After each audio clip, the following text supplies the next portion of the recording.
Initiating podcast download.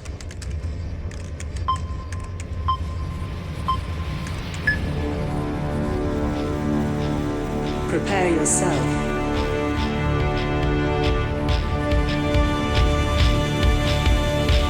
Put on your spandex. Lace up your boots. Wrap your wrists. Hide your razor blade. Head to gorilla position.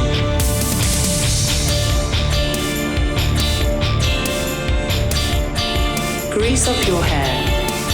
Apply baby oil. Okay, apply more baby oil.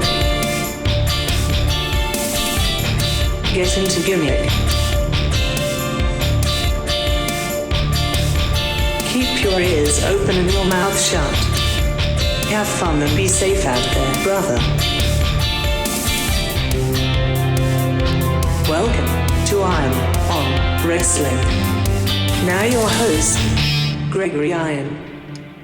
Hello again, everyone. Welcome to another edition of Iron. Pardon the interruption. Oh, for fuck's sake. I can't even get through the intro. Aaron Bauer in the building.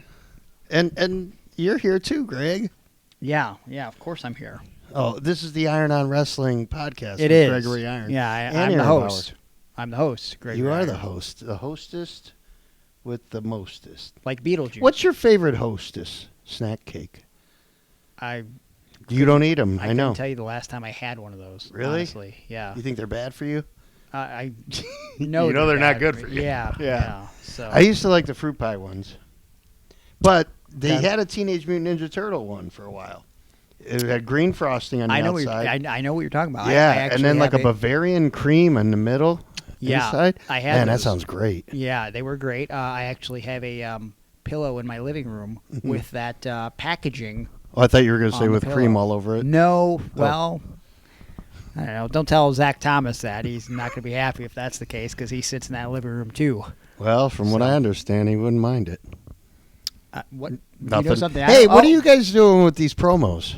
There was like some promo I saw of you where you and Zach were maybe like backyarders or something. Oh, so last couple of weeks. So we didn't get to talk about everything last week because we had Johnny Gargano on the show. Yeah, So we called had an the audible. scoop. We had the scoop on the unfortunate fire at Gargano's Catering. We kind of took a trip down memory lane and relived some memories from his childhood. Wait, let growing me up say there this and- too. Out of all the podcasts and news stations and everybody that was, while we were at Johnny's house recording with him, there were several news stations and reporters outside of his home circling like vultures trying to get this interview with him. But WWE went ahead and granted us the first interview. Yeah, very kind of them. To be fair, he did text them and Yes. said, my two close friends, Yeah. Gregory Iron and Aaron Bauer, have this podcast. I saw the text, real Uh-huh. thing. And they got back to him within minutes and said, yeah, do it, no problem. So now Shout that I out to know, them. now that I know it's just one text away, Johnny Gargano now on the show every week. So After I saw the YouTube views after day one, I was like, hey, wait a second. Yeah, this guy should be a permanent co-host. Well, the audio on the YouTube never looks great, but the downloads on the web server still really good. So I don't know what we got to do on Millions, dude. Well, don't exaggerate that much, but I mean, Thousands? we do love the support from our frequent listeners on iTunes, Spotify, wherever you download podcasts. Make sure you subscribe to the YouTube. Check that out as well. And what's the point of this ramble? We had Johnny on last week, so we didn't get to talk about the last couple weeks. For the first time, probably that people know of, we teamed one or two times before that over the last 7 years, which is weird. My brother and I have been tag teaming, which is strange. So it's one of those things where, because we've been so distant in wrestling as far as working on shows together and stuff, and now that he's a member of 440, it's funny because I often watch like brother tag teams, right? And I think to myself, like I can't imagine having a brother and like teaming with them, but I forget I have a brother who wrestles, and we never team, and so. Yeah, but you always said he wasn't good, though, and so that's not true. That you told me that. I You never said this that. guy sucks. I'll never team with him. I never said that. When Zach broke into wrestling, and I'm pretty sure we talked about it on the show, like he didn't want to get handouts because he was my brother, right? And so that's why he went with different names over the years. Yeah. And I don't know. We finally got the team together, and you know what? We have really great chemistry, and it's just kind of. Do you think it's because? Yeah, I was going to say because it's brotherly. Yeah, it's in your blood. Yeah, and I get now it's like, oh yeah, I get it. It's just like we're kind of on the same page, and he actually doesn't suck, which makes it easier. I mean, obviously, I'm going to pull him aside after and just tell him the little things to like make it just that much better. But a couple weeks ago, for the first time, we teamed in Chicago at the Berwyn Eagles Club, which, by the way, haven't been to and wrestled in like 7 or 8 years, so they've kind of remodeled it. And obviously, if you listen to the show, you know that place is near and dear to my heart. That's where the Colt Cabana CM Punk thing happened. That's where one of the branches of Iron Curtain was there on a regular basis. I had some of my first matches in a feud with Ricky Shane Page when he was transitioning away from being Christian Faith. And it was strange being back there and teaming with my brother. And the crowd did not forget. It was a great turnout for Ruthless Pro Wrestling. And because Zach's regular partner at Ruthless Pro Wrestling was injured, that being Dread King Logan, as one half of Midwest Scum, I, by proxy, became one half of the RPW Tag Team Champions. So me and my brother, right off the rip, Tag Team Champions. And then just like that, unfortunately, we lost them to Faith in Nothing. And those guys don't put anybody over. They don't. They don't, clearly. And you know what? Is that when you broke the ribs? Or can we talk about that? So I guess we got to talk about that too. So at some point really early in the match, while in the ring with Vince and Nothing, he gave me a couple shoulders in the corner, and I was like, ooh, that doesn't feel good. And so...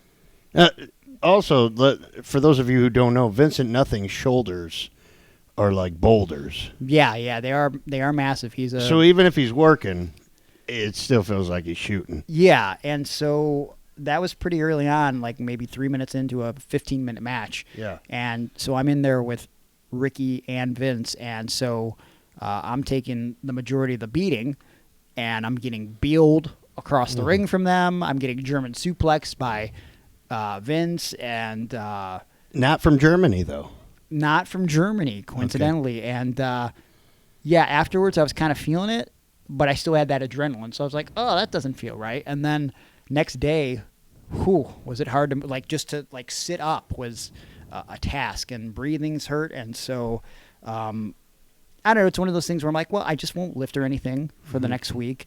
And which, by the way, if you didn't see the match, it's up on the Patreon right now, patreon.com/Iron Wrestling. If you join the $5 tier, you can watch the match and a buttload of other videos that we have over there. But I thought, despite the loss, it was a really good match, and it was almost emotional afterwards, just being able to team with my brother. And I don't know, the last few days I've been trying to tough it out, and I was just like, if I don't lift, maybe I'll feel better. And I went to the hospital Friday. I have a couple fractured ribs, and that sucks, and I just have to kind of take it easy. And so naturally, the first thing I did to start off taking it easy was, after I went to the doctor on Friday, I packed my bag Saturday morning, and I got in the car and I drove to Flophouse Wrestling with Zach to team and wrestle. And so I wrapped up my ribs. And DDP style? DDP style. I gave myself a self high five, and then I went into battle and against their tag team champions. And that's the other promo you'd be talking about on social media. We were in the backyard, and we cut a promo where we dressed up in costumes, kind of in response to these two individuals, because their promo was not great, right? And as soon as I saw the promo, I said, Zach, I know how we're going to respond here. We're going to mock their promo. Yeah, it just seemed like the easiest thing to do. And when I saw it, I was like, oh, there's something going on here, and it looks like it's probably brilliant, and I need a backstory, but I need not to ask you until we are together in person with microphones in our mouths. Well, they're not directly in our mouths, but they're very close to the mouth area. And, we didn't win the match this weekend, but I've walked away relatively unscathed. But the most frustrating part about this is, it sucked just going to the doctor, because I'm like, well, here's what he's going to tell me. You've torn something or you've bruised or you've fractured your ribs. And then I'm going to go, well, what do I do for this, doc? And I know the answer already. Yeah. Just don't do anything, because it's like, what are you going to do? Put me in a freaking brace? Like, Yeah, you you can't do put your anything. ribs in a cast. Yeah. So, like, not being able to lift and work out has been very frustrating. It's probably going to be like that for at least 2-ish more weeks. Fortunately, I don't know if you know this, the ribs, when they're broken, they're the bone that heals the quickest in the body. So they can heal, depending on the severity of it, within 3-ish weeks. So as long as I take it easy and take care of myself, hopefully. Dude, I'll be I okay. know about the rib breakage because I broke them in a coughing fit one time. And you know what? You mentioned that to me. Someone else just mentioned that to me last week too, and I was like, Jesus, it's like it's your core, but it also could be that fragile. Well, You I know was what mean? allergic to a medication that I was on, and it was like a blood pressure medication, and I just couldn't stop coughing, and hard, rough coughs, and to the point where, like, I remember blacking out and hitting my face into the wall, and then the next day, I was like, man, my ribs hurt so bad, and I went to the doctors, and broken ribs. I had a couple broken ribs, maybe 3. How many did you have? 2. You have 2. Well, then I had 3. Okay. Yeah.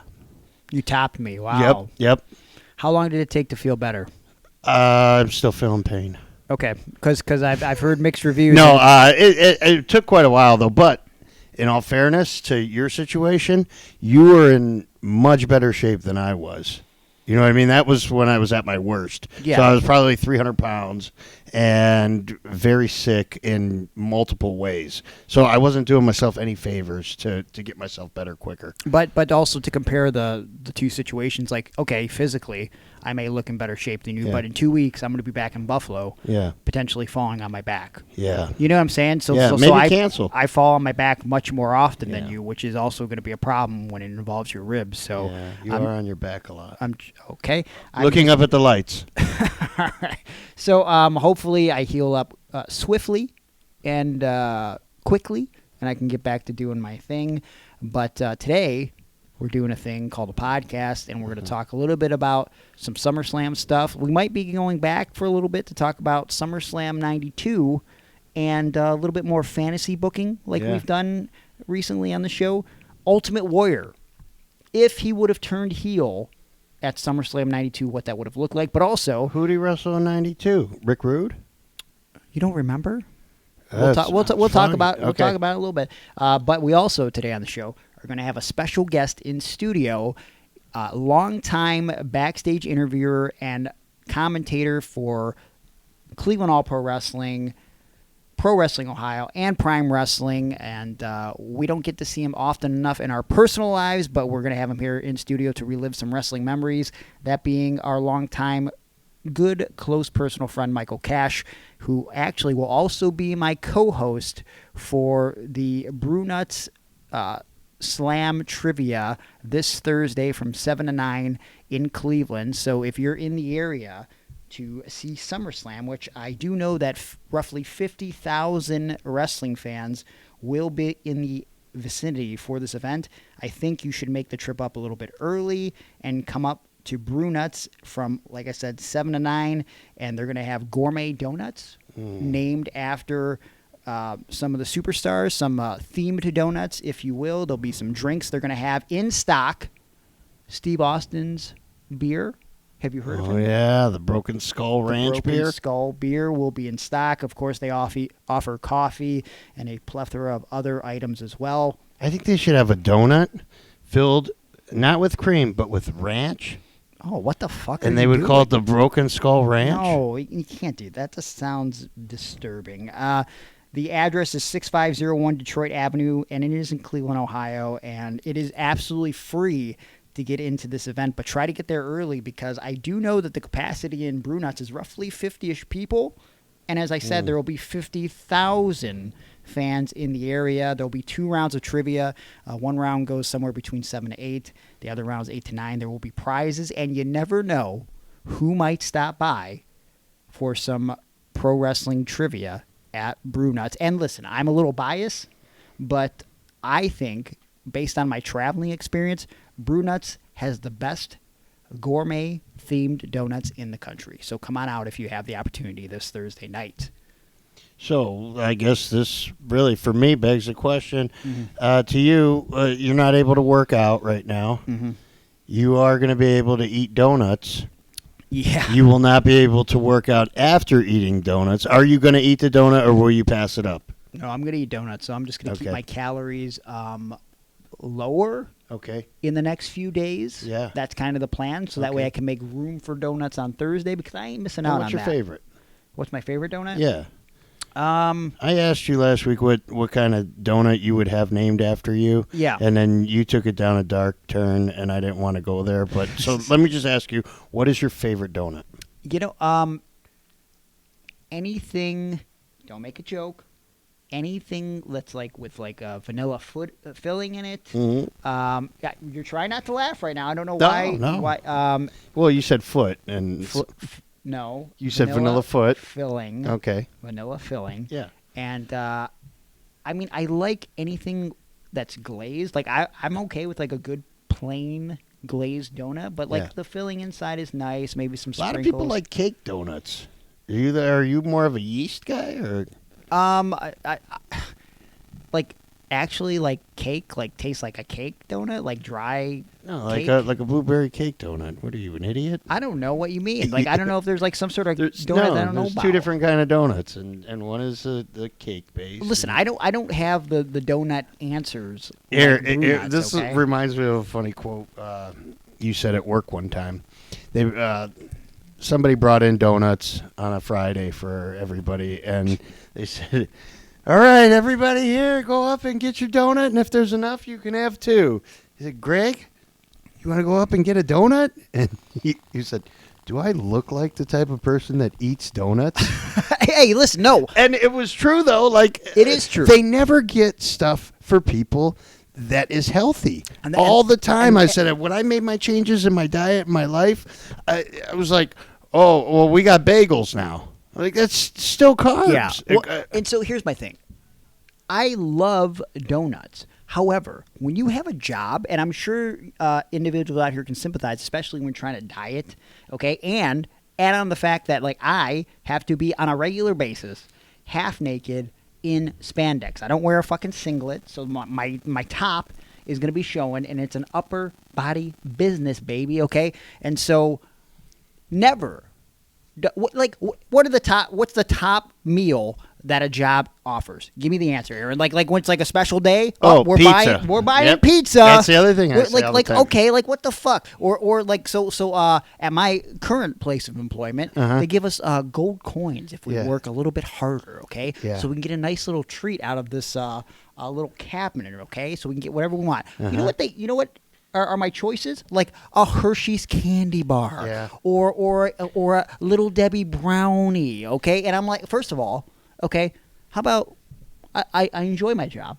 okay, but like maybe give me a raise instead, okay? Like you're spending all this money on these cakes, or how about this?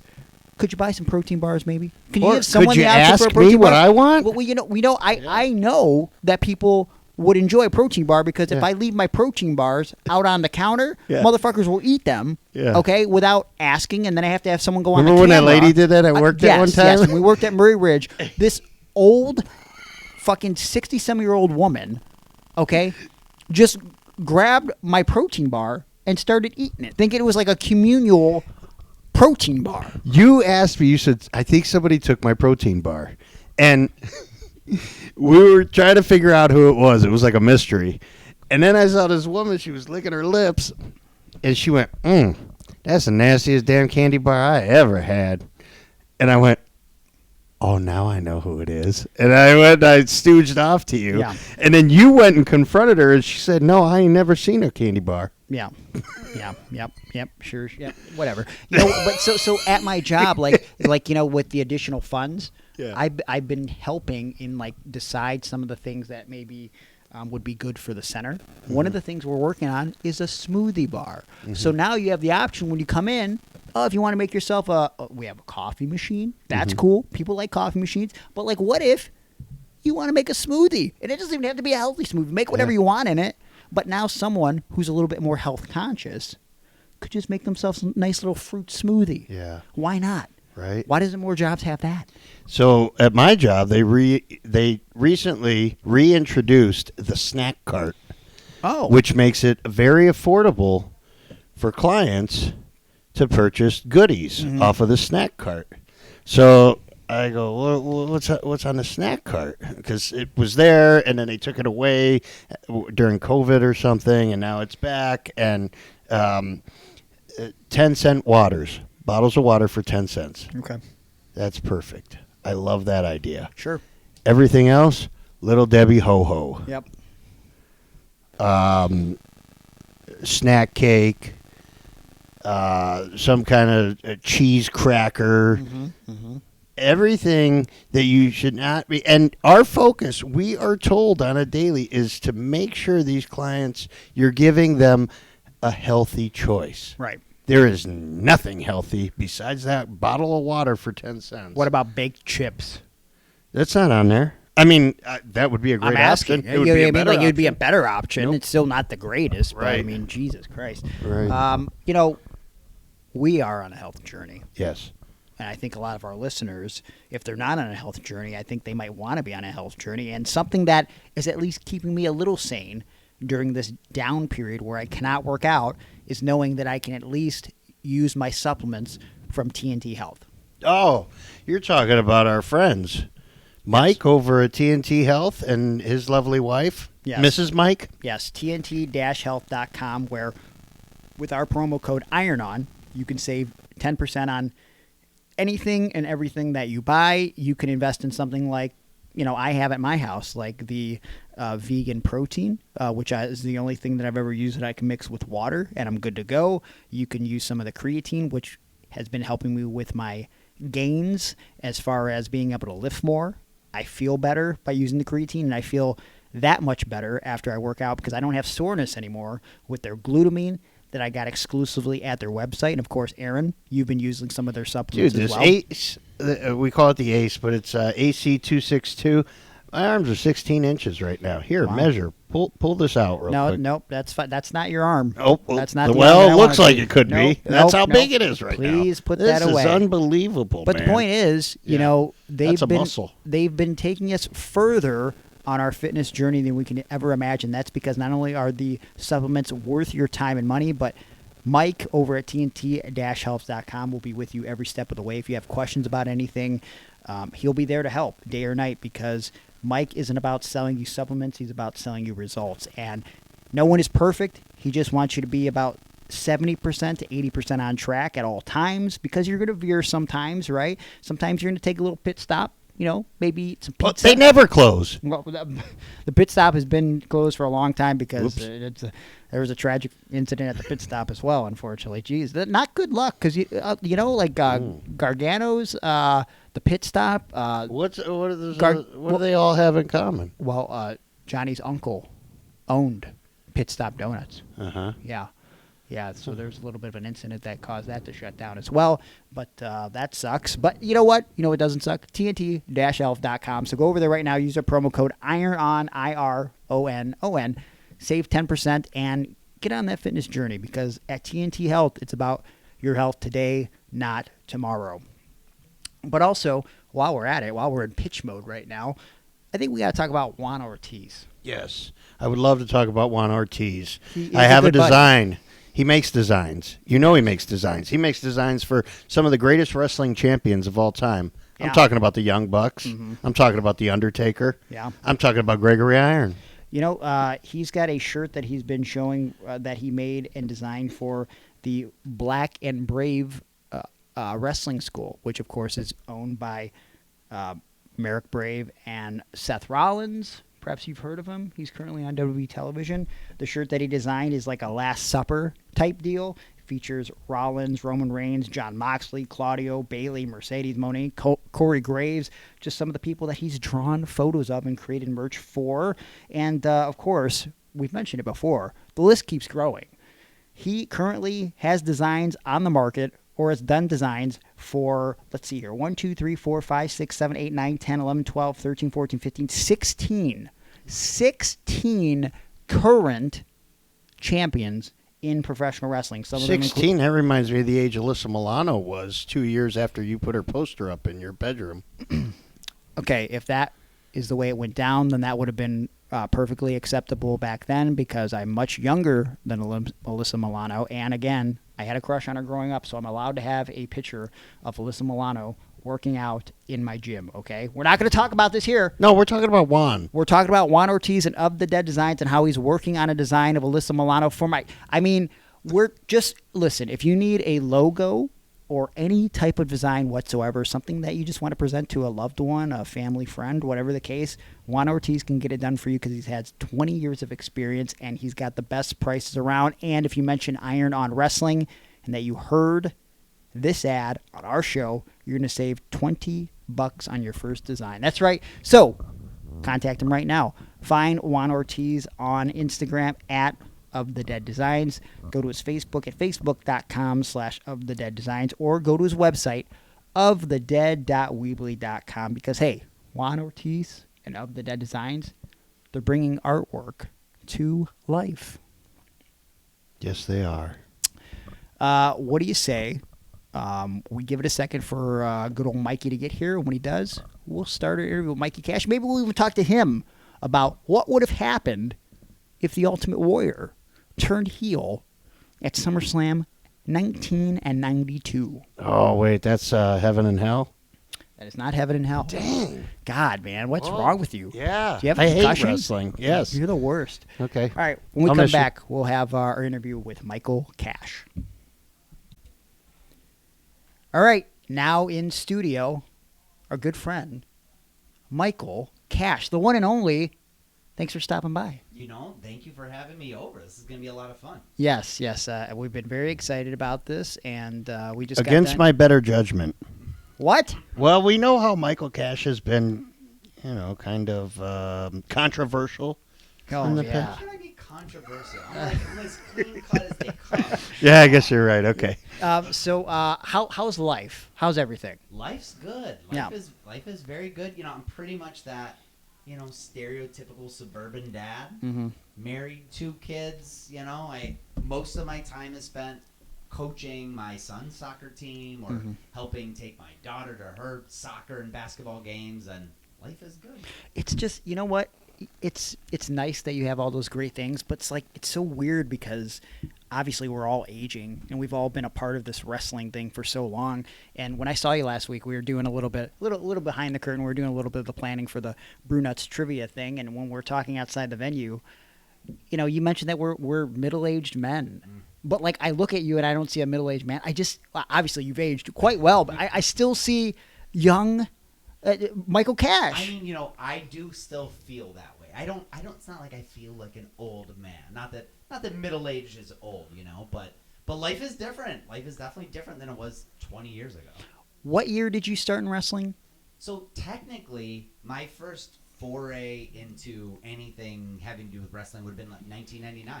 So That's wild. There was a local group here of untrained wrestlers. I mean, I don't think anybody back then went through training. Right. But it was EFW.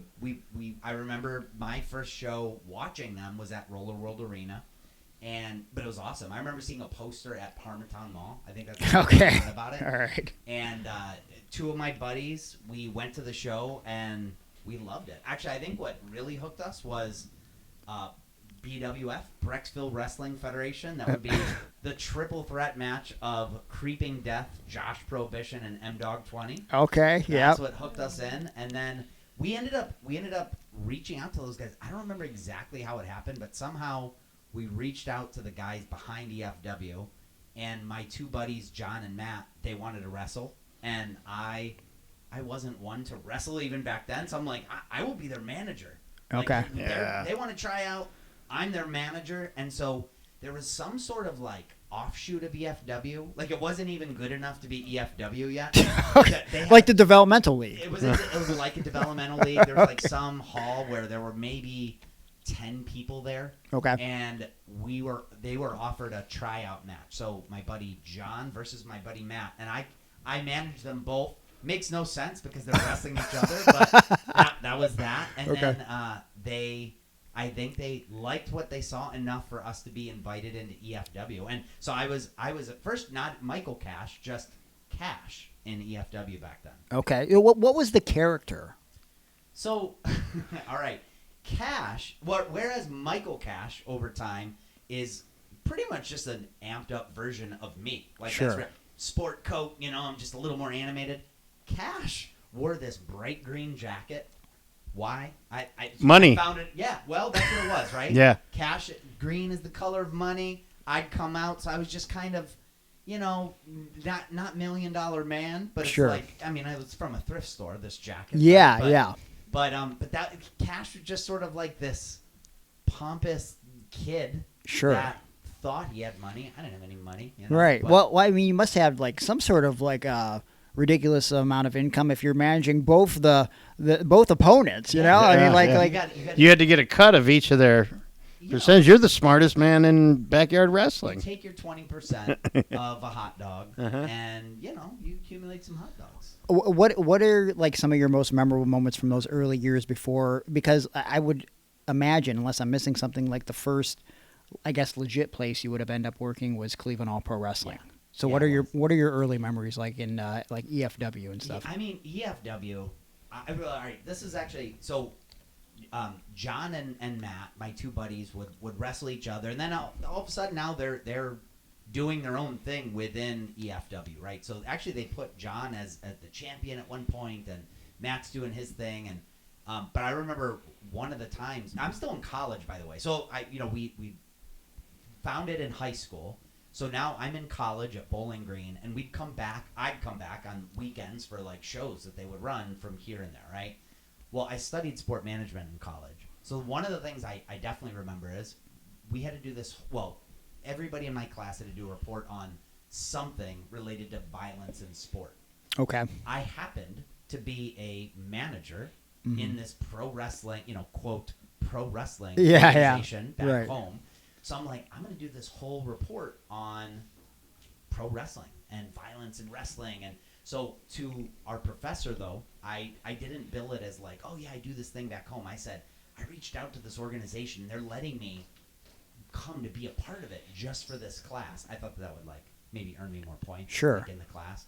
So I remember for that particular show, I'm like, I have to be, it's violence in sport. I have to sort of be involved somehow. So my friend John said, all right, well, you're going to get the tack press. He went his wrestling name was Tack. Okay. And so I had to get tack pressed in the middle of the ring. But it was all in the auspice of like this report that I had to give. And so I shared the video in class, and that was like part of the report is like, here's the video, like here's my report. And she's like, okay, great, Mike, and now are you ready to give your presentation? And I didn't really realize you had to give a presentation. Sure. So I just said, yes, I am. And I impromptu gave this presentation about violence in sport and what it meant in professional wrestling. Yeah. And I got an A. But yeah. What- So thinking about DFW, I just remember thinking of that particular class in particular. But what did you pull out of your ass in that moment to make it work? I mean, getting tack pressed in the middle of the ring, like there's violence right there. Sure. I have no idea. Thinking back, I think one of the things that I have been skilled at over time, which I think is like now my actual career, like I've been an entrepreneur for the last 20 years, like working in technology startups, whether they're my own or working for other people's, working for other people's companies and their startup companies, and I can make stuff up. I'm pretty good at making stuff up on the fly if I needed to, like sounding like you know what you're talking about, and that was kind of what I needed to do at that time. And I think that's why you worked so well as like a backstage interviewer and as a commentator. And also, so before we started recording today, I found it crazy because you started in 99, Aaron starts in like 97. I'm talking to him just like, so like what other places did you work with Michael Cash in before like CPW and PWO? And he goes, we never even crossed paths before Cleveland All Pro. How is that even possible? Yeah. Right. Hey, and you just said that you went to Bowling Green in 99? I graduated high school in 99, then went to Bowling Green. Yeah. Okay. I was there in 98, 99. I never knew that. Yeah. What the hell? Yeah. We were roommates. Yeah. No, I was dating a girl that was going to college there. Okay. And 97 or 98. Yeah, 98 and 99. And I would go up every weekend. Or no, I'm sorry. I was off on Mondays and Tuesdays. So I'd go up on like a Sunday and I'd stay till Monday, Tuesday, and I'd come home on Wednesday. So I would go to all the classes with her on Mondays and Tuesdays just to hang out. No, I wasn't enrolled. Yeah. No, I went there though. Okay. I would take the tests. Jesus. I did homework. Just because I was like learning, and I don't know, it was just fun to work, and because I was working the teacher, like, and then eventually it came to a point where like they were asking where I was when I didn't show up on a Monday, like, where's Aaron at? He's not even in this class. Pretty funny. Yeah. Now, question for Bowling Green: anybody listening that ever went to Bowling Green for college, just visited the city? Did you ever get the chicken and cheese stuffed breadsticks from Paradise? That's like what Bowling Green is known for. I was a Frickers guy okay. because they had I'm fine with that. They had the chicken chunks. Yes. Yeah. Yep. There it is. I know nothing about any of this, but I know. No, you've never been to college, right? I went in one semester, and then I decided, I want to be a wrestler. I'll go back. Yeah, that was smart. That was real smart. Ben Boone's probably listening right now. He went to Bowling Green, and so did Hobo Joe, which we'll get to that in a little bit. But so, when you started working for Cleveland All Pro, JT Lightning, you were the backstage interviewer for the original incarnation on Sports Time Ohio, which had a lot of reach, unbeknownst to us for a long time. And then once we knew, we still didn't take advantage of the situation. How do you become the backstage interviewer for Cleveland All Pro Wrestling? And that because at this time, like EFW, I don't know if EFW had folded or I just kind of moved on, like after a few years in college, but I really wasn't doing anything wrestling wise. I like had that experience and that was fun, and but I was now in business school. So I was getting my MBA at Case Western Reserve University. And when I was at Bowling Green, I studied sport management. That was like what I had went to school for. And so I remember seeing a poster promoting a Cleveland All Pro Wrestling. I can't remember what event it was, but I remember Buff Bagwell was in the main event. I'm trying to remember who he would have faced, but Chris Hamrick. It might have been. This would have been 2005, I think. Is this the one where backstage he made some dude rub his feet? I don't know about. You have to tell that story in a second. But like, this would be earlier than that. This would have been this would have been early 2000s because it wasn't on TV quite yet. Okay. But he was at some sort of he was in the main event. I remember that. And I remember seeing this poster, there was a phone number at the bottom. And I remember calling Actually, I said business school. I probably was still at Bowling Green because I remember calling JT Lightning, promoter of Cleveland All Pro. And I didn't even know he's who I'm talking to. But I'm like, hey, I'm in college and I am studying sport management. And, I see you have this big event coming up. I have internships all the time. Could you use an intern? That was what I had. Holy crap. Because in my mind, Cleveland All Pro Wrestling probably has dozens of employees. Dude, we have the same like foot in the door story with Cleveland All Pro because like I'm legitimately on the flyer, it said CFPW hotline. Yeah. So when I call, I'm thinking, even though it's a 216 number, JT's cell phone it number. literally I've told the story before, but like this is so similar. Like I call and a woman answers, and I go, "Is this the Cleveland All Pro Wrestling hotline?" She goes, "Hold on a second," and hands the phone over. "What's up, dude?" And JT's on the phone, and they're like, it's a whole thing. This is so funny to me. So I called. I pitched him on me, and I had I interned in college for the Cleveland Indians at the time, and. Sports agency here in Cleveland at the time, IMG. And so I was like, I have this experience, I can help you out. Like, you don't even need to pay me. And that was probably music to JT. That was it. That's what I was saying. Well, when you said intern, so that was it. I said, maybe I can try to help you sign sponsors for the show. And he's like, you can even better. Go ahead. Sure. So I remember I didn't get a company to give money, but I got Buffalo Wild Wings to agree to let us come in to promote the show. Basically, they said, hey, on Monday nights, we put wrestling on TV. Mm-hmm. If you guys want to come promote your show, you could come on Monday nights and like during the commercials, you could promote your show. Like you'll host Monday Night Raw. Gotcha. And so I went back to JT. I'm like, hey, they can't give money, but they said we could promote their show. And he's like, yeah, that's cool. Let's do it. So we turn up there the very first time, and it's JT, it's me, maybe other people, I don't even remember who. And they hand us a microphone, and they're like, great, yeah, so during the commercials, you guys could promote it. And I handed it to JT, and he goes, no, you're doing this. Oh, boy. And I'm like, oh. I just thought I was there to, like, facilitate, you know. Sure. But that was, like, when the magic, you know, the microphone got handed to me. Yeah. That's kind of when I became Michael Cash, you know. So during commercials, I'm like, hey, like what you see on TV? You know, well, how about next week? You know, we've got the... And that's what so we did that 3 times. And actually, I remember the 3rd time the people at Buffalo Wild Wings said, hey, next week, can you bring, you know, it's been all dudes. You know, we get a lot of guys here. They like seeing the female wrestlers. Mm-hmm. Could you bring the female wrestlers of Cleveland All Pro? Okay. And I said, yeah, sure. And I said to JT, hey, they want to see the female wrestlers. Yeah. We don't got the female. Right. Like, we got to bring those in. So the next week, I called in favors just to friends of mine, female friends of mine. I said, love hey, look, this. I need you to turn up at Buffalo Wild Wings.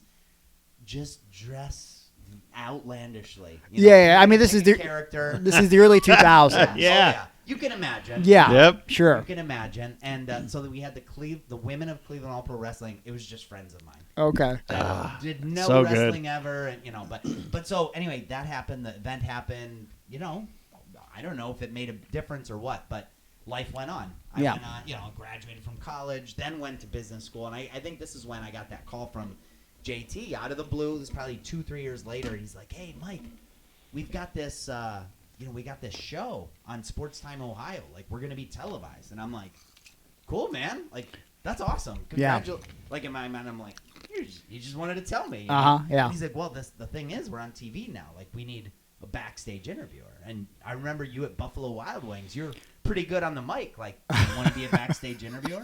Wow. I love that this is how this started. Yeah. And then he was also like, I also remember that you didn't ask for pay. Because I kind of got started the same way. I did camera for JT because I was like, oh, yeah, I do video stuff. He's like, you know how to operate a camera? I'm like, yeah.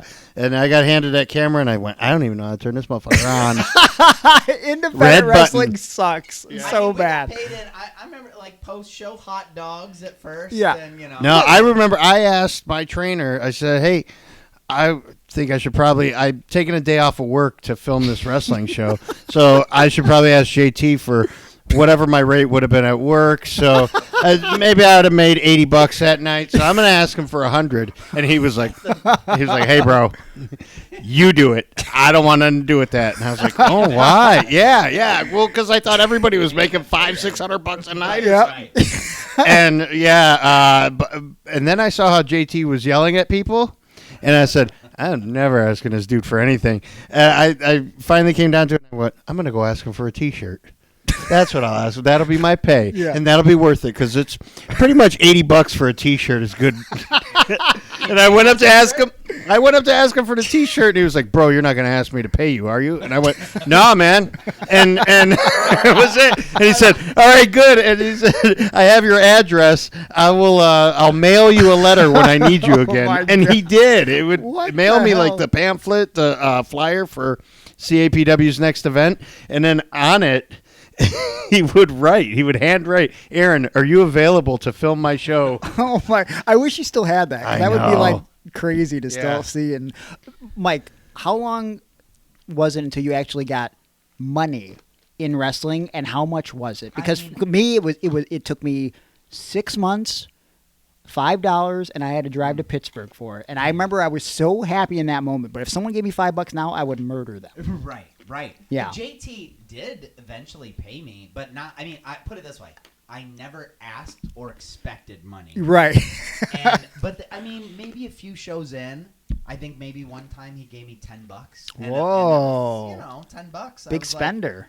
But I didn't get it every time. Sure. You know? Yeah. And sometimes he was kind of apologetic about. He's like, I wish I could pay you. You know. Yeah, but I kept all the sponsor money from my shelf, dude. You know. Here's the thing, though, and I said it at the time when I took it to myself. Anyway, I'm like, this is gonna provide so many life stories. Yeah. Like, I do things, at least back then and still now. Like, if there's something unique to do where I think it can be a story for my grandkids, like, it's worth it to me. Dude, you had the right idea right off the rip, because when I talk to younger kids now, I talk about how I'm fortunate enough to be able to pay some bills with wrestling, right?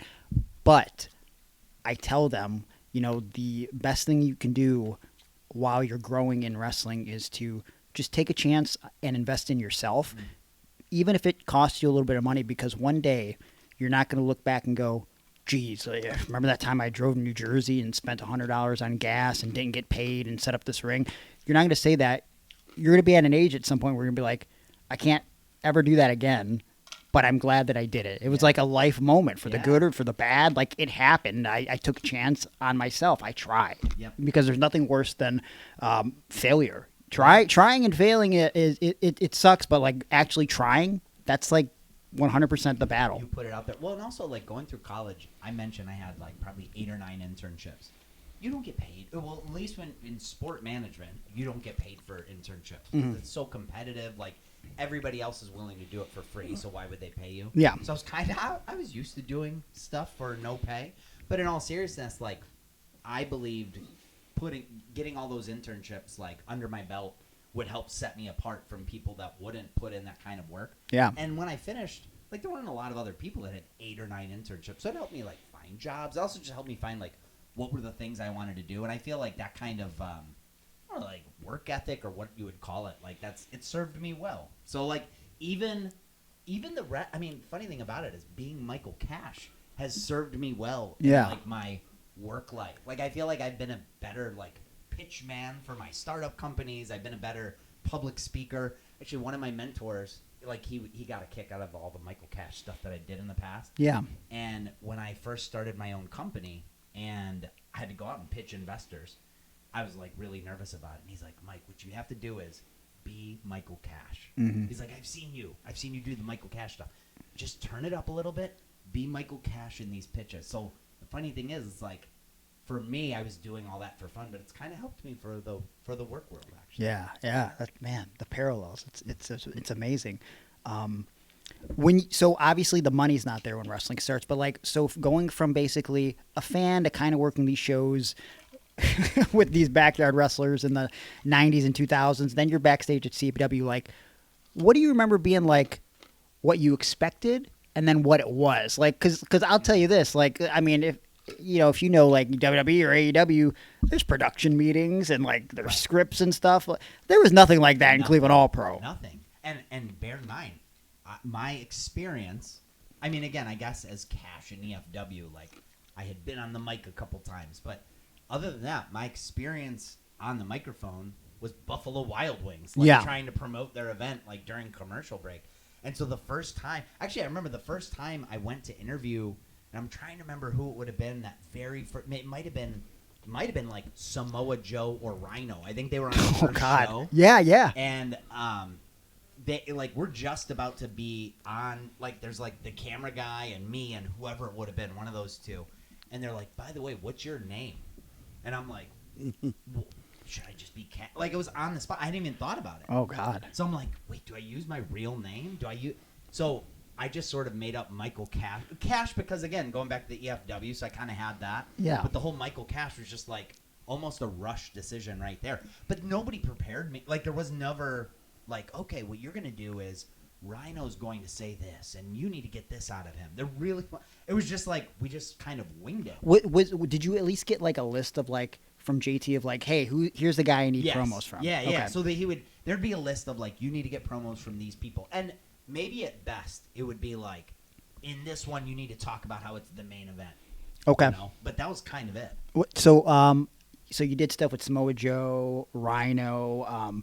You sent it to me earlier today. You actually did the first, technically, television interview of Johnny Gargano. Yeah. It's crazy. At Turner's Hall. Yeah. You were my first interview. Yeah. Like, I remember it took months and months for us to get anything on Cleveland All Pro TV. So then when you came to me and was like, hey, we need an interview with you and Hobo Joe, I was like, really? Like, all we do is lose, and like we're thrown in like these pre-show matches, but then they somehow end up on TV even though they're pre-show matches. And I don't remember what we said in the interview, but like, yeah, you were with me for those first interviews. What are your fondest memories from that first and only year of Cleveland All Pro Wrestling TV?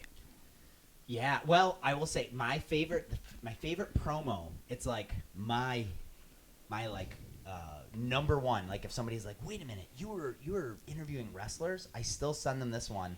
And it's just because I feel like it came off so well. It was the alpha male, Monty Brown. Oh, man. Me and the alpha male, Monty Brown. Again, no preparation. Yeah. No, like, here's what he's going to say. Here's what you're going to say. But we ended up, like, riffing together, and it just came off well. Yeah. If you watch the video now, all those old Cleveland All Pro Wrestling videos, it legit looks like it's the 1980s. Oh, Like, yeah. I kind of feel like it could be like now you'd like want to like that's an Instagram like filter or whatever. Yeah. But that was just like it just happened That- to make it look like the 1980s. That was the quality of the camera. And it didn't help that, at least for one episode on the television show, they ran a Black's Health World commercial. Yeah. And because they didn't have an updated commercial to suit 2006, they just sent this. I mean, it couldn't have been The one from the 90s, right? I don't even think it couldn't have been even in looks 90s. so It was like cool.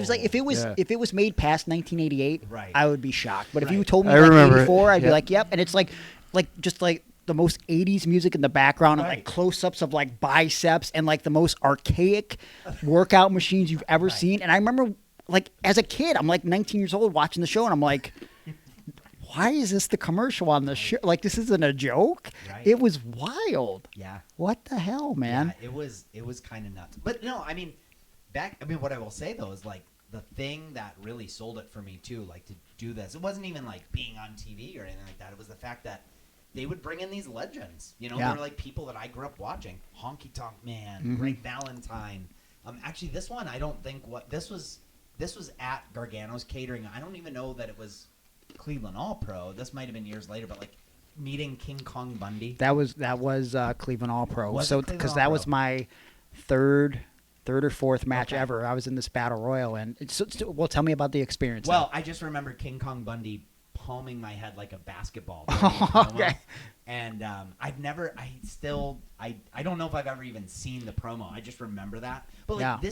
I remember watching WrestleMania. What was it? WrestleMania 2, where he's Yeah. against Hulk Hogan. Him and Hogan, yep. It's like watching these guys that I grew up with, and then now I'm standing next to them, like microphone in hand. Like this is kind of like that's like what you dream about as a kid, you know?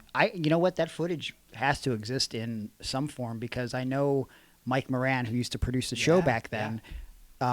He was the one that had the video footage of Gargano and Shelley. That did air on Cleveland All Pro, but I don't think anything else did. So I imagine that whole show was probably taped as if it was going to be on TV, and then for whatever reason, it just didn't happen. So I know Shelley and Gargano exist, but I'm sure Moran has that footage Yeah. buried somewhere. Moran did.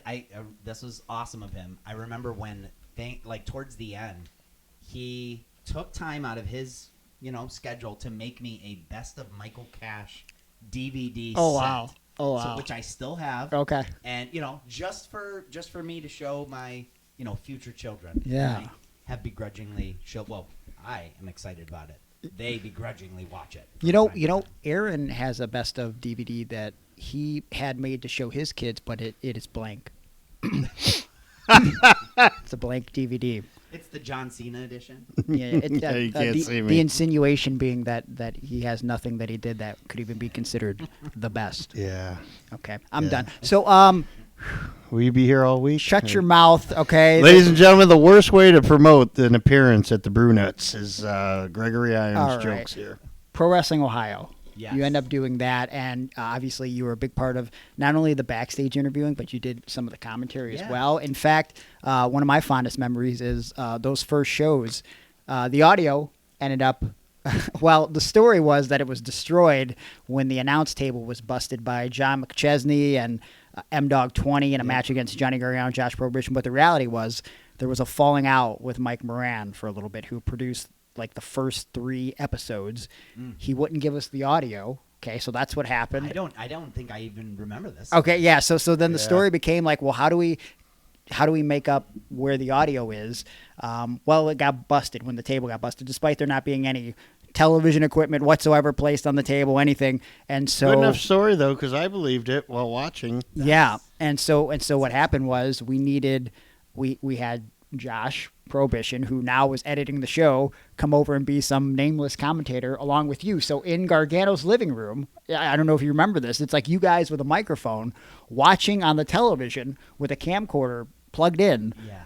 the show and doing the commentary. So that way, that week we had a TV show. Yeah, that's funny. It's funny when you get to be of a certain age.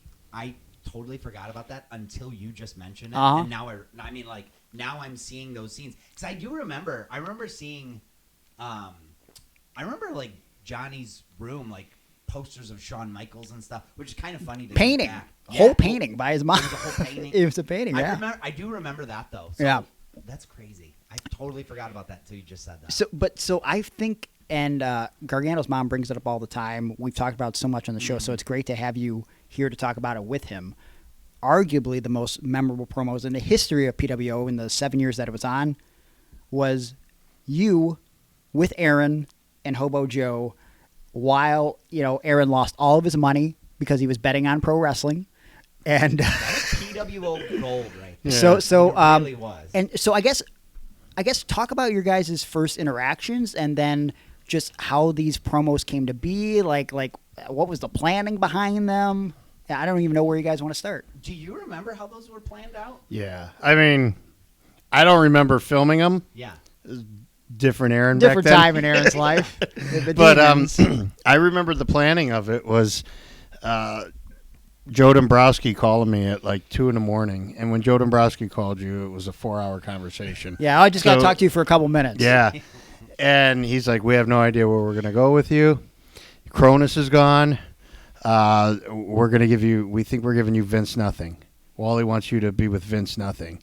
And that's going to be your new guy. And I was like, man, I like Vince, but I just thought I was just with Cronus. This is going to look like on The Fresh Prince when the mom was gone and then they brought in the second mom or on Bewitched with the two different Darrens or whatever. I just thought, man, that's really how that's going to come off. And not so much for me, but for Vince, I think that would be bad. So eventually, and Greg, maybe you told me you came up with this, was the story where I ended up with the Gambinos. So I think Gargano was actually the one that came up with that because they were bringing in the Gambinos, which were two, basically an Italian tag team of brothers from IWC in Pittsburgh. But there was really no clear-cut idea with them. And then somewhere along the way, I think it was Johnny who, because we were the unspoken other guys on the creative team, but we didn't want anybody to know because we were 18 and 19, and we didn't want to have heat. Wrestling was different back then, right? Yeah. We didn't want Nate Matson being like, why is these kids pitching us our storylines and stuff? So I think Johnny was the one that said, what if the Gambinos are coming to collect a debt from Aaron, because all of a sudden you were just.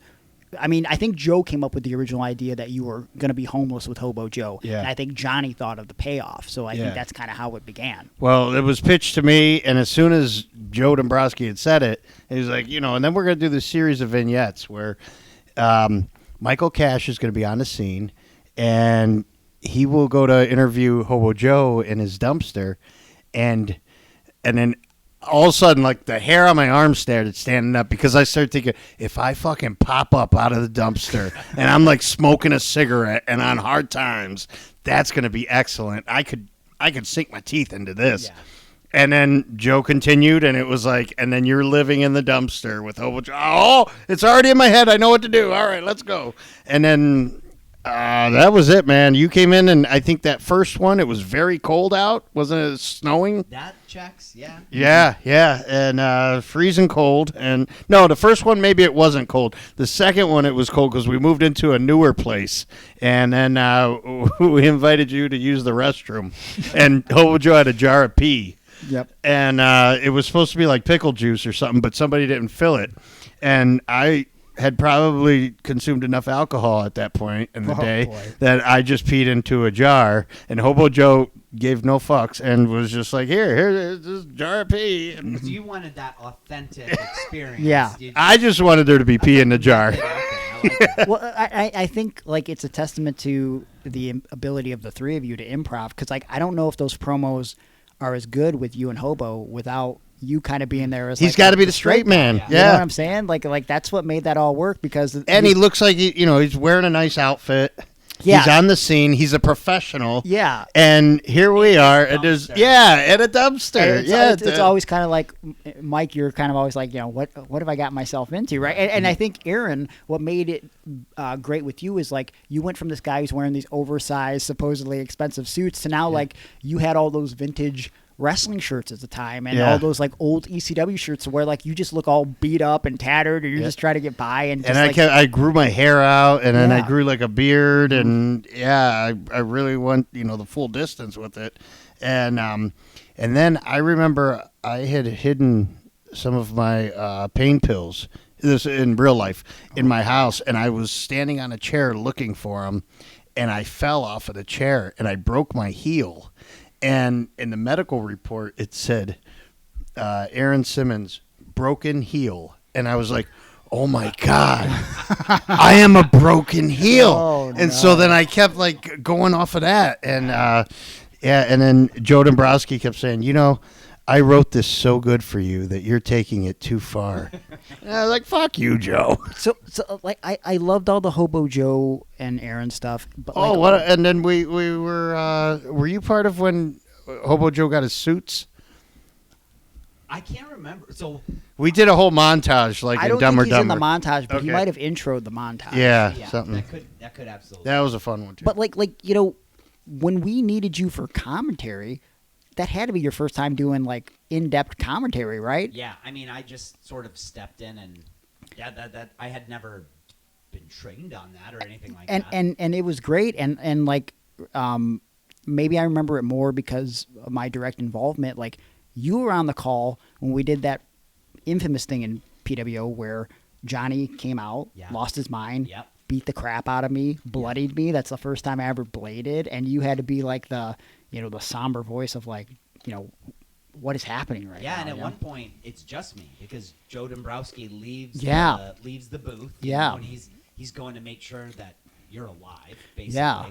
And so I had to just sort of carry it for a while by myself. Yeah. And sometimes, I mean, like that. Wait, why were you on there? Why wasn't Jamie Scott there? Had he already? I don't think Jamie could like make it for some reason, or maybe Jamie there were was some like episodes where it was me and Joe. And Yeah. I don't remember why. Yeah. Okay. I don't know. Not a big deal, but yeah, just because I remember Jamie Scott being there as the heel commentator. It was usually those two. Yeah. maybe there was like knowing Walt the promoter, maybe there was some sort of falling out with Jamie and who was the camera guy that would come with Jamie because they traveled together from Erie. Yeah, I remember. You know what I'm saying? Yeah. And then I remember he wasn't on camera anymore or doing the camera work anymore. But yeah, I don't know what did you channel to make the commentary so good for someone who had literally no experience doing commentary? Well, like I said before, for me, I feel like sometimes when I just get thrown in the fire, you just sort of, like for me, I just try to make it sound like I belong. You know? Yeah. Like I'm a, I want to say a good bullshit artist, but it's like in certain cases I could, I don't know, like turn it on and it sounds okay. But the thing is, because like, I mean, I'm sitting with the both of you guys and you both are, I think incredibly underrated as commentators. And before I became a wrestler, because of my disability, I wanted to be a commentator. And there was a period of time where at Black Label Pro in Indiana, they wanted me to do commentary. And I was doing it for maybe a year. And I was terrible. Like, I was not good because I think it didn't help that, the guy I was working with, Nick Hosman, who I love, he has a great podcast. He does so much for the wrestling community. But, like, I don't know if we had the chemistry needed, and sometimes is that guy friends with Cole Cabana? He's not. I don't think he's friends. They've just done stand up together. But I think the problem was sometimes during the show, and you know what? It happened when I would do it in AAW. Actually, it was a big problem in AAW in Chicago. The guy that I would work with there, he was supposed to be the straight guy, and so I'm trying to be like the heel commentator. Then at some point, this guy would get so drunk on commentary that he just started like being a bad guy too. Just all of the and heel so, turn. So I had to start like calling the show correctly, and like I don't know, it just never worked for me. I will say this, like with Michael Cash, like I've always been like my character's just this straight laced, a little more amped up than me personally, but wasn't really like there's nothing there's not heel or face. It's just Michael Cash. Yeah, yeah. But the people that I was commentating with, I mean, they carried it. So like Joe Dombrowski, he's as professional as it gets when it comes to like. That's what I always said too. Play. If Joe wasn't as good as he was, I would have never been what I became. Yeah, and the only other person I've done it with, I think. Well, I guess you mentioned Josh Prohibition at that point, so there was that. But then also Matt Wadsworth in AIW too, and he's really good at what he does. But the thing is, in both cases, there wasn't really a heel or face. You know, it's not like Joe Dombrowski's a heel and I'm a face. Sure. I'm a face. You know, vice versa. It's just so I guess we were like two straight-laced commentators. I don't know how that. It was more like a sports program, though, because you don't have a heel when you're watching Cleveland Guardians baseball. Yeah, that's right. Yeah, a guy who's just sitting there cheering for the other team. Oh, I really do love those Houston Astros. Can you imagine? Stop it, please. Oh my God! So I don't know. Talk to me about some of your standout moments, or like some of your favorite things that you did in PWO Prime Wrestling. Yeah, I mean, for me, like just getting to interview people. Like again, you mentioned before.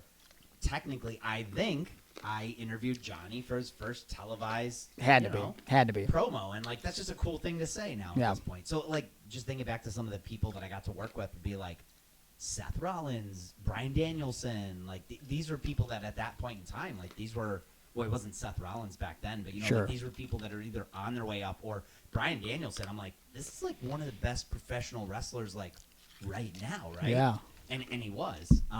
Claudio Castagnoli. He was funny too. Like he's like whenever we do interviews, he would act like we were just such old. He would like overdo it on acting like we were old friends, old pals. And I'm like, all right, I'll be old pals with Claudio Castagnoli. Yeah, yeah. But like those are for me, it was like getting the chance to interview people that I loved watching as a fan, and especially as a kid, like those legends that. Maybe they were like on their way down from their glory years or whatever. Like Honky Tonk Man, I think when he wrestled and I was interviewing him, he probably was past his prime, I guess you could say. Oh right? yeah, you interviewed him during his infamous show with Lord Zoltan, which we've covered on this podcast, where he didn't bring a guitar. Right. He's the Honky Tonk Man, and he did not have a guitar. So he came up with this idea where. Do you remember the idea? Well, I remember, like, didn't Lord Zoltan, like, curse him or something like that? He cursed him like and stole his guitar. Because then he came out and cut a promo. He's like, Lord Zoltan stole my guitar. Trying to get, like, all the hill jacks in that area by Turner's Hall to, chant against Lord Zoltan. And also living up to who he was, Honky Tonk Man intended. He said in the locker room wasn't going to take any bumps. And at one point in the match, there's footage. It exists. He takes a clothesline from Lord Zoltan. Now, you would think you'd have to take a back bump on that. Nope. He somehow collapsed and fell forward, so that way he didn't have to bump. As one does on a clothesline. Yeah. So, God, good times. I would say that was really fun for me. That was fun for me at the time. In, like, looking back, one of the other fun things is just, like, the people, like, honestly, you, Ben Boone. Like, I remember when you guys were getting started, and then seeing your careers. Like, seeing how much you developed. And of course, Johnny, like, same thing. Like, obviously, like, in the WWE now, tag team champion, it's amazing. But, like, being a part of it from the very beginning and then looking back and just seeing how these people have continued on in their craft and have done so well. Like, it's just a cool thing for me. Too dumb to quit. That's what I've always said. But I've heard you say that. But, it's funny because, I didn't really know about your background when I was coming up as a wrestler, and you mentioning how like someone like a Joe Dombrowski helped you. I feel like whether you know it or not, you helped a lot of us young kids who trained at Cleveland All Pro and PWO. You made us better by just being able to improvise and make us seem cooler and more important than we actually were. So I speak for all of us when I say we can't thank you enough for that. Yeah, well, I appreciate that. It is funny, like you say that about yourself, but I remember some of those like. Not legends quite yet, but these would be like the super indies, right? The super indies that would come into Cleveland All Pro and Pro Wrestling Ohio. And the ones that ended up making it really, really big, some of them were not good at first. No. Like, I remember some of those guys, I don't know to name names, but they're great now. They're amazing now. Like, cut amazing promos. But I sort of assumed, one of my incorrect assumptions was like, if I'm interviewing these wrestlers that are coming in, they're going to be amazing. Like, and some of them were, but some of them were not. No, And a lot of them were afraid to do promos. Yes. And we didn't know. They could go in the ring, but they couldn't talk. Did you have anybody that camera. avoided you for promos? Because like I've talked about it when I would do production at AIW. Like Britt Baker is the one that stands out to me because it would be, I would tell Britt all the time, like, yo, you got to do these promos. Yeah. How are you ever going to get better at promos if you don't do them? And then we ended up doing a movie together, and she couldn't come to the premiere of the movie because it might have been family reasons. It might have been just the Pittsburgh drive. Maybe she had a booking. Yeah. But I watched it, and to me, watching it, she was like the standout performer of the movie. And I remember she texted me and was like, how was it? And I was like, Britt, I think maybe you should be an actress. And then I had to have this whole conversation with her the next time I saw her where I was like, why don't you ever do promos? And obviously now you see her in AEW and it's like, that's her thing. She's like a promo girl, you know? So Yeah. it's like who tried to evade you for promos? Well, actually, if I remember right, your buddy Zach Gowen. Like, It sounds about right. Some of those early days. Yeah. Like some of the early days. Like, and I would feel bad because like I'd have the list. JT would give me the list. These are the people you got to get promos from. And then I'd go up to them and they're like, I'm like, hey, it's Michael Cash. Like, we're going to do a promo, you know? And Yeah. they're like, all right, well, I'm working on my match. After the match, like, let me, we'll do it then. And you see them after the match. Just trying to relax right now. That I'm like, all right, well, I can't let this show happen without getting this promo. Yeah. Dude, it was So- the worst part of being in production. Was these people that avoid you. Yeah. M-Dog 20, all the time I'd say that. And when you get a good promo out of him, he'd knock it out of the park. Oh, But yeah. he hated doing it. Candice LeRae, she's great in WWE. Hated doing promos, AIW or wherever we were. Would avoid them like the plague. But Yep. it's funny you mentioned Zach because like now through wrestling, he's doing it more than I am. He motivational speaks Yeah, like that's what all he does. around, Right. and he would admittedly tell you in his early years that he wasn't good at promos. And when you think about it, you were trying to get interviews out of him in 2006. He left WWE in 2003, and when he got there, he'd only been wrestling for 3 months. Right. You know what I'm saying? He was early. He had He no was really experience. early, right. But he's doing the speaking thing. You've done a lot of speaking, and like I said, like wrestling played a big part in making that happen. So tell me about like you doing speaking, what you're doing now, and why you left professional wrestling. Yeah, I mean, so right now I have a company called Product Collective. We're a community and run a conference series for product managers. These are people at tech companies that work with the designers and the developers to make software. That's what a product manager does. So I run conferences. Like it's funny. It's like just like professional wrestling. You have this big event and you're promoting the event and selling tickets. I mean, that's basically what I do. I'm a promoter. It's just I'm a promoter of a professional business conference instead of professional wrestling match, right? So And then you pay your talent in hot dogs and handshakes, or yeah, hot dogs, handshakes. If it's really good, maybe I'll slip a $5. There you go. Okay. Something like that. But no, so we started it back in 2015. So I've been full time with it since 2016. So 8 years. That this summer, marks 8 years going full time with it. But when I stepped away from pro wrestling, it was really just because my wife and we were about to start a family. She got pregnant with our first child, my son Edison, and it was one of those things where I kind of had this realization, like, okay, like I'm gonna be a dad. I'm probably there, and right at that time I was also starting my first company. So it was like the combination of starting a company, being a dad. I'm like, the downside is there's going to be some things that probably have to go away. Like starting a company, I mean, I was throwing myself into that so much as it was, and I wanted to make sure that I wasn't a deadbeat dad or deadbeat husband or like just focused on work. So things like, I enjoyed being Michael Cash, but that was one thing where I'm like, all right, I did this not to be a professional wrestling commentator. I didn't have aspirations of like making it to the WWE or anything like that. It was just really fun for me. So, but I'm like, this is probably one of those things, just like playing flag football was one of those things where I'm like, I'm going to have to set that to the side for a while. So that was pretty much it. Not because I didn't like it anymore or I didn't want to. It's just more of a time kind of a thing. I had to pick and choose. I'm imagining the conversation with your wife. You have to sit her down at the table. And you kind of clasp her hands and you say, honey, I'm thinking about quitting the business. You know the one that only pays me in food products. I don't know if I could do that anymore if I want to be a good husband and father. Are you? And before you even finish the sentence, yes. She's like, thank God. Stop. Oh, thank God. Please stop. Well, I think she came to maybe one or two of my appearance. You know, because over the years, I'd love to know how many. Probably done a few dozen shows, right? Like that's sure. over the course of time. It's probably what it was. I think she maybe came to one or two. Wow. She's not the biggest pro wrestling. It's okay. Yeah. It's okay. fine. You guys have. She was proud. She was still proud. Yes, of me, that's you know? important. You have chemistry in a lot of Yeah. other areas. Yeah, for sure. You know. For sure. What were you gonna say, Aaron? no, I just remember when I was stepping away, I had saw Marshawn Lynch had retired from football. And do you know this at all? Do you know anything about Marshawn Lynch or football? I know Marshawn Lynch and football. Okay, yeah. okay. I don't know the story So- you're about to go into. When he retired, all he did was post a picture on Instagram of his cleats hanging from telephone wire. So he was hanging up his cleats, you know, and that was how he retired. And I thought, man, when I leave the business, I want to do something like that. And I found a picture of me stepping on home plate. And so I posted it on Facebook, and I said, well, I think the time has finally come for me to go home.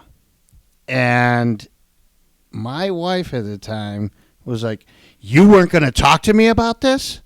She hated when I left for shows all the time.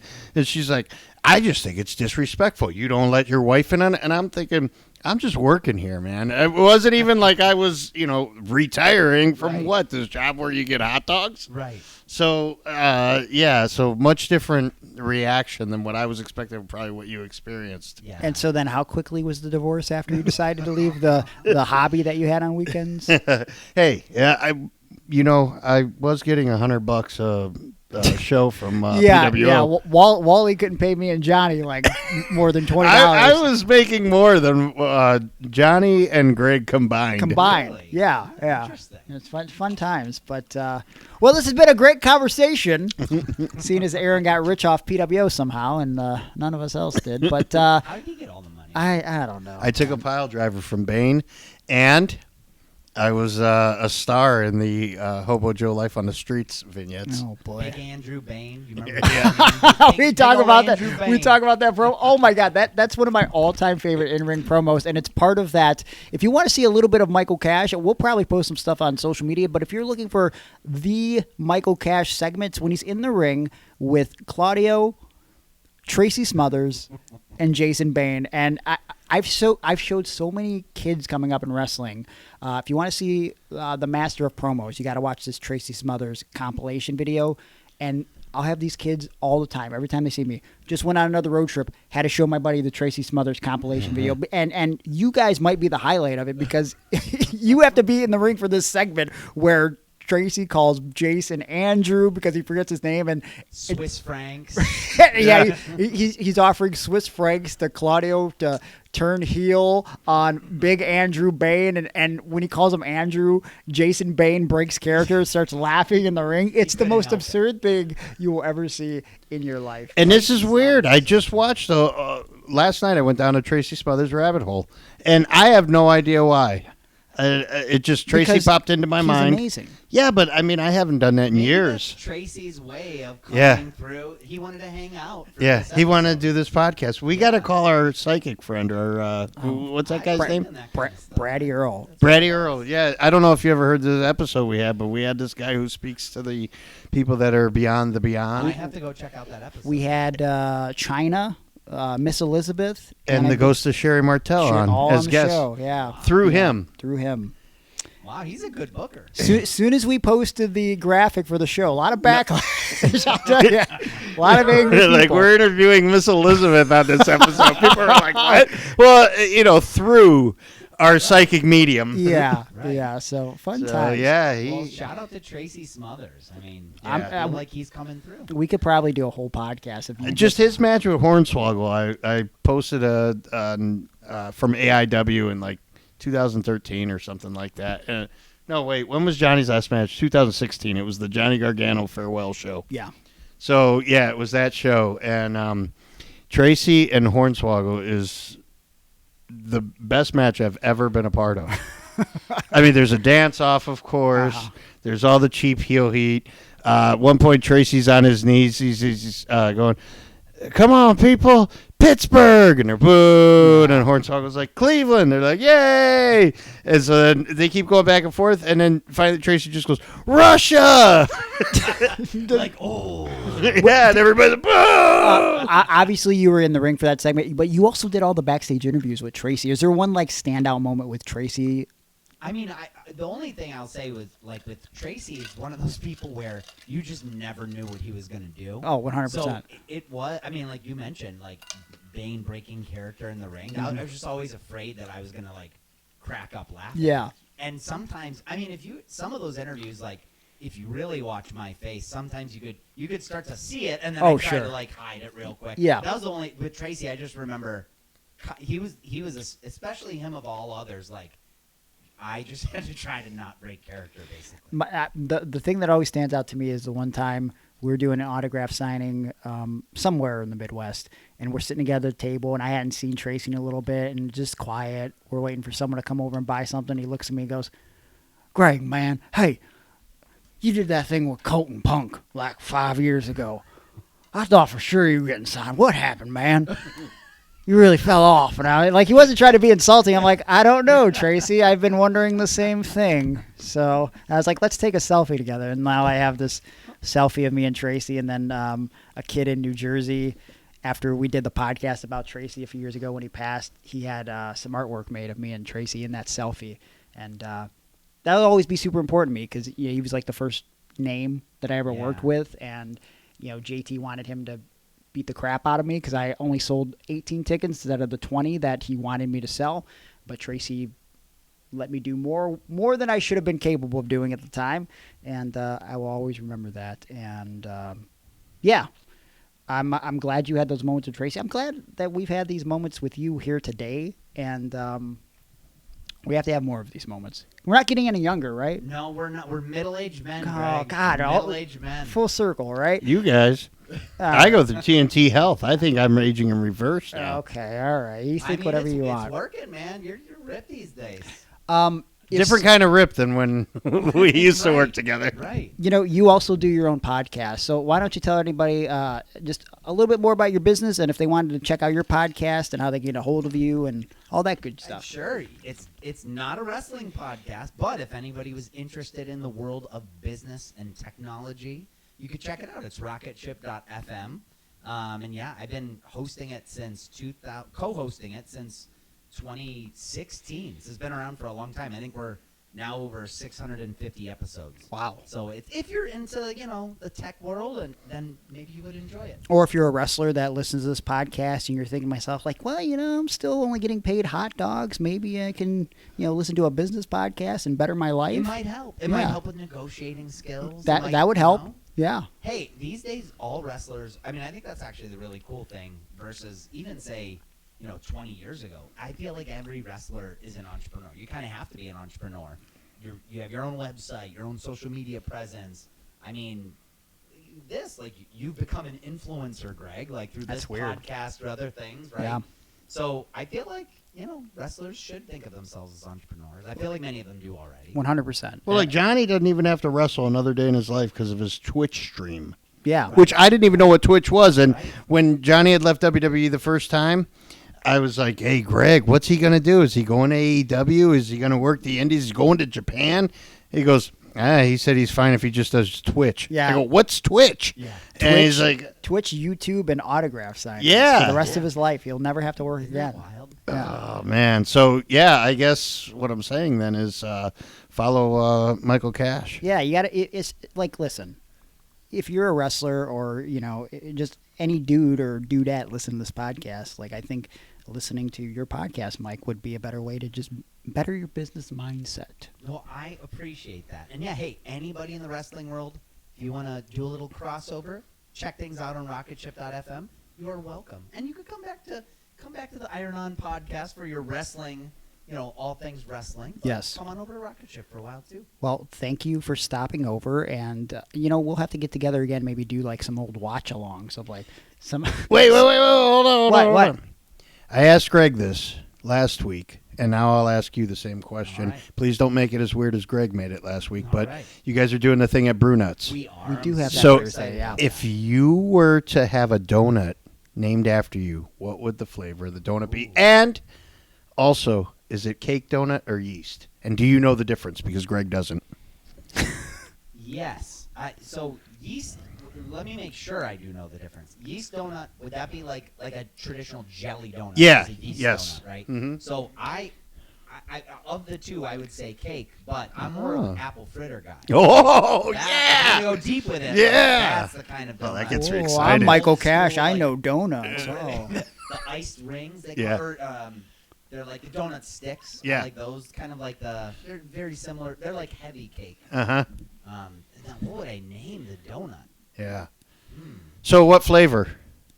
Well, You would be the I'm a donuts- fall guy, right? So Yeah. apple, pumpkin, Okay. like it'd be something. I'd probably apple something. Yeah. Right? So Okay. like, Apple if fritter. yeah, like I love apple fritter. And then you would name it. It's a lot of pressure, man. It is. Trying to think. Michael Cash. Is there any? Wait, what's your website? Or your Product Collective. what's your podcast? Rocketship.fm. What was the thing that you made that you pitched to people and you put your phone in something? That was App Stand. Ah, there we go, app. Yeah. And it would be an apple fritter. Yeah. An app stand fritter. Yeah, There you we go. There Okay. you go. Well, I'm glad Aaron got what he wanted out of this. I guess we got to end this with I pitched it at the beginning of the show before you got here. Brew Nuts. As this airs, it'll be tomorrow. We're at Brew Nuts 7 to 9, and I don't know, Michael Cash. Could you sell it as only Michael Cash come out to Brew Nuts? Look, Michael Cash here for the Iron On podcast, and I am so pumped for a night at Brew Nuts. We're going to have wrestling trivia. Now, Greg and I have gone through the archives, and we've found trivia questions that if you are a novice, we think that you'll enjoy it.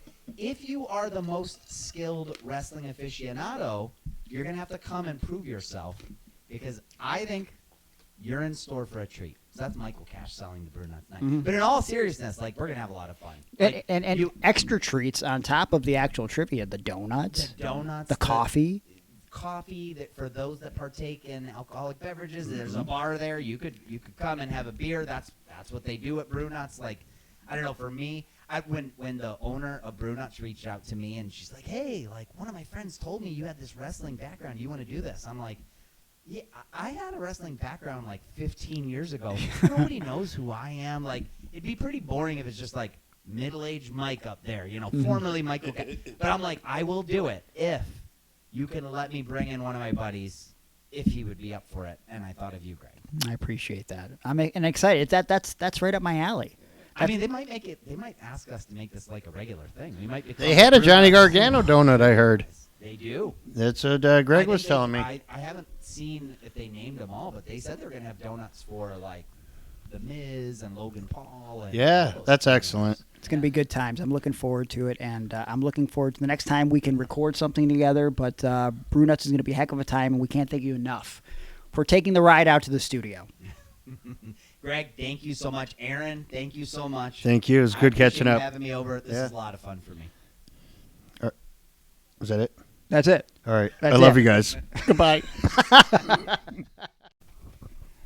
That was our discussion with Michael Cash. It was great having him in studio. Disgusting discussion. It was a fine That discussion. guy, I mean, did you have your finger on the dump button the whole time?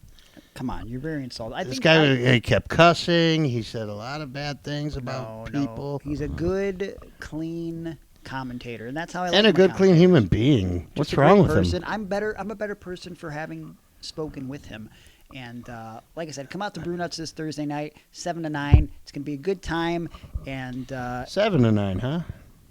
instead of 6 to 9, it's going to be 7 to 9. But you can come at 6 if you want. 6 to 9. And definitely check out what's going on at Brew Nuts. And it's going to be a fun SummerSlam weekend in Cleveland. And I'm sure we will recap that next week on the regular version of the show. But we're doing a buttload of bonuses over on Patreon. We're going to do a SummerSlam preview. And we're also, because we didn't have time this week to do it right here, right now in front of all you people, we're going to talk about the Undertaker, the Ultimate Warrior's heel turn that could have been at SummerSlam 92 exclusively at patreon.com/Iron Wrestling, where you get a buttload of bonus content starting at just $3. And there's a bunch of other tiers that you can sign up for. It's the perfect way to support the podcast. And we got new subscribers all the time, including a new member at the $9 tier.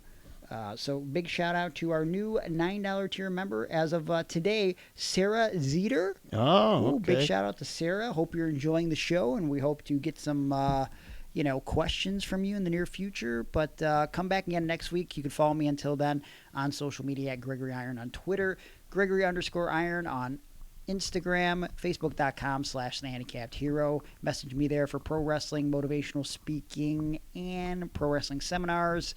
ProWrestlingTees.com/Gregory Iron Cameo if you'd like a shout out of some sort. Aaron, what would you like to plug? You.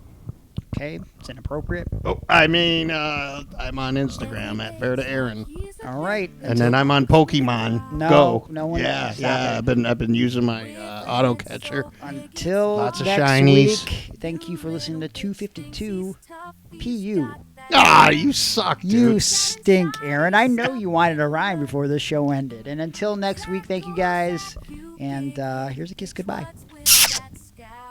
Zach, oh Zach, you big-headed bitch, what's with that scowl? Zach, oh Zach, feeling so foul, big butch always on the prowl. You little butch with her head like a howl. Scott Hall up in heaven looks down with a smirk. Hey, yo, Chico, he says that big-headed bitch is a queer. Zach thinks he's the king ruling with Mike, but in the end, he's just a small lie.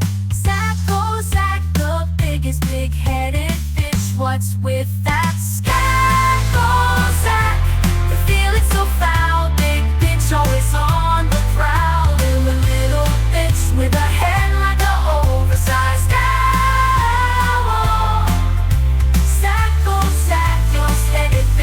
Let go of that pride, take a step back.